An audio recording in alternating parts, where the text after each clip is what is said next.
అందరికీ నమస్తే. నేను గరిడేపల్లి సత్యనారాయణ. తెలంగాణ రాష్ట్ర ప్రభుత్వం అత్యంత ప్రతిష్టాత్మకంగా 18 సంవత్సరాల నుంచి 55 సంవత్సరాల వరకు ఉన్నటువంటి వాళ్ళకి స్వయం ఉపాధి లోన్లు సుమారుగా 8,000 కోట్ల నుంచి 10,000 కోట్లు ఇచ్చే కార్యక్రమాన్ని చేపట్టింది. ఇందులో 50,000 లక్ష రూపాయల రుణాలకు సంబంధించి 100% మాఫీ, అంతకంటే ఎక్కువ ఉన్న దానికి సంబంధించి 30 నుంచి 80% సబ్సిడీ ఇచ్చే పరిస్థితి కూడా కనపడతా ఉంది. జూన్ 2వ తేదీ నుంచి అక్టోబర్ దాకా ఈ కార్యక్రమాన్ని క్రతువుని కొనసాగించే పరిస్థితి అయితే మనకి రాష్ట్ర ప్రభుత్వం ద్వారా వినపడతా ఉంది. జూన్ 2వ తారీఖు నుంచి 9వ తారీఖు దాకా లబ్ధిదారుల ఎంపిక ప్రక్రియ పూర్తవుతుంది. వాళ్ళకి చెక్కులు వివిధ రూపాయలు అందజేస్తారు.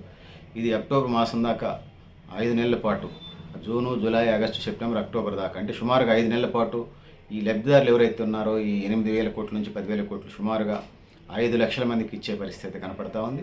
సో అది 50,000 నుంచి 5 లక్షలు 6 లక్షల లోన్ దాకా ఇందులో కనపడుతుంది. ఇందులో కొంత ప్రభుత్వం సబ్సిడీ ఉన్నది, బ్యాంకు లింకేజ్ ఉన్నది. సో ప్రభుత్వం దీని మీద పెద్ద ఎత్తున కసరత్తు చేస్తుంది. సరే, రాజకీయ కారణాల, ఆర్థిక కారణాలు, ఏ కారణాలు ఉన్నా ప్రజలు వాళ్ళ స్వయోపాధి వైపు అడుగులు వేయడానికి ప్రయత్నం అయితే జరుగుతుందనేది మనం చెప్పుకో తప్పదు. అంటే జూన్ 2 తెలంగాణ ఆవిర్భావ దినోత్సవంతో ప్రారంభించి అక్టోబర్ 2 గాంధీ జయంతి వరకు దీన్ని కంప్లీట్ చేయాలనేది 5 లక్షల మందికి ఇచ్చిన తర్వాత ఇది నిరంతర ప్రక్రియగా వినపడుతున్నటువంటి నేపథ్యంలో తెలంగాణ రాష్ట్ర ప్రభుత్వం ఎంత క్రిటికల్ పరిస్థితులు. రాష్ట్రం నడవాలంటే 30,000 కోట్లు కావాలి, కానీ 18,000 కోట్ల ఆదాయమే వస్తుంది నెలకి నడవాలంటే తెలంగాణ రాష్ట్రం 30,000 కోట్లు కావాలి, కానీ 18,000 కోట్లే ఉన్నాయి. సుమారుగా 6,000 కోట్లు సంబంధించి వచ్చినప్పుడు ప్రభుత్వ ఉద్యోగాలకి సంబంధించి వెళ్ళిపోతుంది. మిగిలిన 6,000 కోట్లకు సంబంధించి వచ్చినప్పుడు పాత అప్పులు ఏదైతే ఉందో వడ్డీలు కడతా ఉన్నారు. 12,000 కోట్లు పోతే ఇంకొక 6,000 కోట్లు అభివృద్ధి సంక్షేమ పథకాలకు సంబంధించి బియ్యము, పెన్షన్లు, లేకపోతే వృద్ధా పెన్షన్లు, వితంతు పెన్షన్లు కానీ, రేషన్ కార్డు, సబ్సిడీ, ఆర్టీసీకి సంబంధించి చేస్తున్నారు. 18,000 కోట్లు ఇట్లోనే రాష్ట్రం నడవాలంటే కనీసం 30,000 కోట్లు ఉన్న నేపథ్యంలో ఇంత క్రిటికల్లో కూడా రాష్ట్ర ప్రభుత్వాన్ని కాంగ్రెస్ ప్రభుత్వం అధినాయకులు లేకపోతే నాయకత్వం దాన్ని జాగ్రత్తగా దాన్ని ముందుకు నడుపుతూ ప్రజలకు సంబంధించి వాళ్ళు ఎదుగుదల అభివృద్ధికి సంబంధించి బాటలు వేయడం కోసం తెలంగాణ రాష్ట్ర ప్రభుత్వం కృషి చేస్తున్నటువంటి నేపథ్యాన్ని మనం చూస్తా ఉన్నాం. సో సంపద సృష్టి జరుగుతూ ఉంది, ప్రజలు అభివృద్ధి జరగటమే ప్రస్తుత కాంగ్రెస్ పార్టీ ఎజెండాగా మనకు కనిపిస్తూ ఉంది. సో ఈ రుణాలకు సంబంధించి ఇప్పటికే కలెక్టర్లు, దానికి సంబంధించినటువంటి ఇన్ఛార్జి మంత్రులు, ఎస్పీలు, కలెక్టర్లు, ఇన్ఛార్జి మంత్రులు, ఎమ్మెల్యేలు సమన్వయం చేసుకొని BC welfare, SC corporation, ITDA, tribal organisations ఏదైతే ఉన్నాయో ప్రభుత్వ రంగంలో ఉండే వీటిని కోఆర్డినేట్ చేసుకొని ఈ రుణాలని పంపిణీ చేసే విధంగా ప్రభుత్వం కార్యక్రమాన్ని చేపట్టింది. సో ఆ విధంగా రాజీవ్ అవకాశం, అవినీతి ఆశ్రిత పక్షపాతం లేకుండా ముందుకు వెళ్ళాలని భావిస్తూ ఉన్నాం. రాజీవ్ అవకాశం లోన్లు జూన్ 2 ప్రారంభించినా కూడా ఆగస్టు 15 కల్లా 5 లక్షల మందికి లబ్ధిదారులకి ఉపాధి యూనిట్లు మంజూరు చేయాలని తెలంగాణ రాష్ట్ర ప్రభుత్వం భావిస్తూ ఉంది. ఆ దిశలోనే అధికారులు, బ్యాంకర్లు ప్రభుత్వం పరుగులు పెట్టిస్తుంది. ఏడాది పొడవునా ఈ కార్యక్రమం కొనసాగించాలని నిర్ణయించినప్పటికీ రాజకీయ పరిస్థితి నేపథ్యంలో మరో 3 నెలల్లోనే మొత్తం యూనిట్లు గ్రౌండింగ్ చేయాలని భావిస్తుంది. అంటే స్థానిక సంస్థలు ఇతర ఇచ్చి ఉన్నాయనుకోండి. సో ఒక్కో దప్ప 2,000 కోట్ల చొప్పున 6,000 కోట్లు హెచ్చించి 5 లక్షల మంది నిరుద్యోగులకు యూనిట్లను మంజూరు చేయాలని లక్ష్యంగా పెట్టుకున్నట్టుగా తెలంగాణ రాష్ట్ర ప్రభుత్వం మనకు కనపడతా ఉంది. సో ఇప్పటికే సంబంధించిన ఆర్థిక మంత్రి మల్లు, డిప్యూటీ సీఎం అయినటువంటి మల్లు భట్టి విక్రమార్క సంబంధించిన శాఖలకు సంబంధించి గ్రౌండ్ వర్క్ చేస్తున్నటువంటి నేపథ్యాన్ని మనం చూస్తూ ఉన్నాం.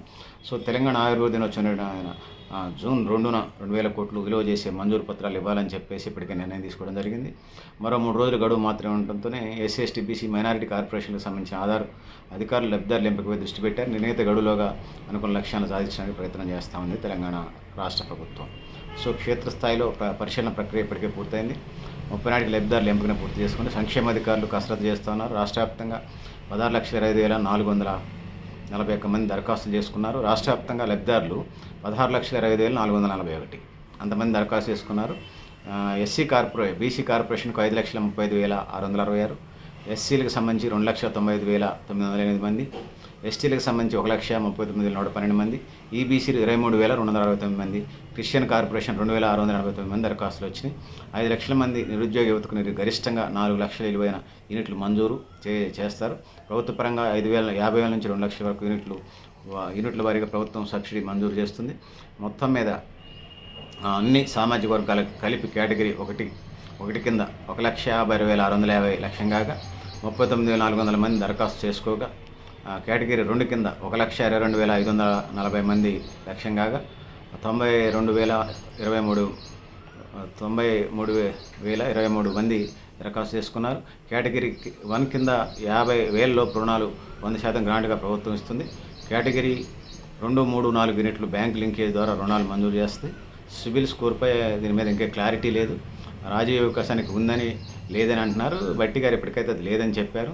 సో చూడాలి సిబిల్ స్కోర్ ఎట్లుంది ఏందనేది. సో అది చేస్తే సిబిల్ చూస్తే చాలా మంది అన్ఎలిజిబిలిటీకి వస్తుంది కాబట్టి అది మరి లక్ష్యాలు ఏవని ప్రజలకు అంత ఆర్థిక పరిస్థితులు ఉన్నాయో లేవనేది పరిశీలించాల్సిన అవసరం ఉంది. సో ఏది ఏమైనప్పటికీ కూడా రాష్ట్ర వ్యాప్తంగా 16,25,441 దరఖాస్తులు అయితే వచ్చినట్టుగా మనకు కనపడుతుంది. ప్రజలారా, మిత్రులారా, మీరు కూడా మీ అభిప్రాయం కామెంట్ బాక్స్లో తెలియజేస్తూ, సో ఈ రాజీవ్ యువ వికాస్ సక్సెస్ కావడం వల్ల ఎక్కువ మంది నిరుద్యోగులకి వాళ్ళ కాళ్ళ మీద వాళ్ళు నిలబడి అధికారిక వైపు అడుగులు వేసే పరిస్థితి ఉంది కాబట్టి ప్రభుత్వం కొంచెం చొరవ చేసి సిబిల్ స్కోర్ని పక్కన పెట్టి ముందుకు వెళ్లాల్సిన పరిస్థితిని చేస్తూ దీంట్లో అవినీతి ఆశ్రిత పక్షపాతం లేకుండా బంధుప్రీతి లేకుండా అర్హులకు ఇవ్వాలని చెప్పేసి సందర్భంగా కోరుకుంటూ మీరు కూడా మీ అభిప్రాయం కామెంట్ బాక్స్లో తెలియజేస్తూ నేను గరిడేపల్లి సత్యనారాయణ, మీ లక్ష్య ఆర్గనైజేషన్.